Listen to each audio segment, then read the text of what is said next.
శ్రీశైలం ఎడమగొట్టు కాలువ టన్నెల్లో మరో మృతదేహాన్ని రెస్క్యూ బృందాలు గుర్తించాయి. లోకో ట్రైన్ శిథిరాల కింద ఒక కాలు కనిపించడం, తీవ్ర దుర్వాసన రావడంతో అధికారులు వెంటనే త్రవ్వకాలు ప్రారంభించారు. గ్యాస్ కట్టర్ల సహాయంతో శిథిరాలను తొలగిస్తూ మృతదేహాన్ని మధ్యాహ్నానికి వెలికి తీసేందుకు బృందాలు తీవ్రంగా శ్రమిస్తున్నాయి.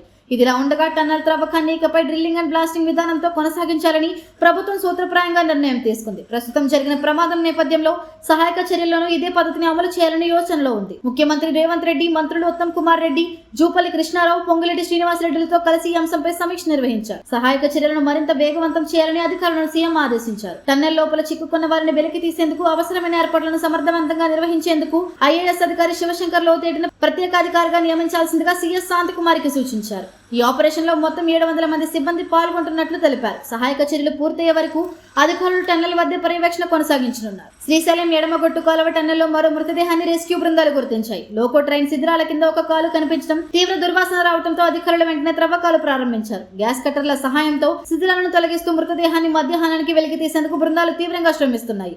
ఇదిలా ఉండగా టన్నల్ త్రవ్వకాన్ని ఇకపై డ్రిల్లింగ్ అండ్ బ్లాస్టింగ్ విధానంతో కొనసాగించాలని ప్రభుత్వం సూత్రప్రాయంగా నిర్ణయం తీసుకుంది. ప్రస్తుతం జరిగిన ప్రమాదం నేపథ్యంలో సహాయక చర్యల్లోనూ ఇదే పద్ధతిని అమలు చేయాలని యోచనలో ఉంది. ముఖ్యమంత్రి రేవంత్ రెడ్డి, మంత్రులు ఉత్తమ్ కుమార్ రెడ్డి, జూపల్లి కృష్ణారావు, పొంగులేటి శ్రీనివాసరెడ్డిలతో కలిసి ఈ అంశంపై సమీక్ష నిర్వహించారు. సహాయక చర్యలను మరింత వేగవంతం చేయాలని అధికారులను సీఎం ఆదేశించారు. టన్నెల్ లోపల చిక్కుకున్న వారిని వెలికి తీసేందుకు అవసరమైన ఏర్పాట్లను సమర్థవంతంగా నిర్వహించేందుకు ఐఏఎస్ అధికారి శివశంకర్ లోతేటిన ప్రత్యేకాధికారిగా నియమించాల్సిందిగా సీఎస్ శాంతికుమారికి సూచించారు. ఈ ఆపరేషన్ లో మొత్తం 700 మంది సిబ్బంది పాల్గొంటున్నట్లు తెలిపారు. సహాయక చర్యలు పూర్తయ్యే వరకు అధికారులు టన్నెల్ వద్ద పర్యవేక్షణ కొనసాగించనున్నారు.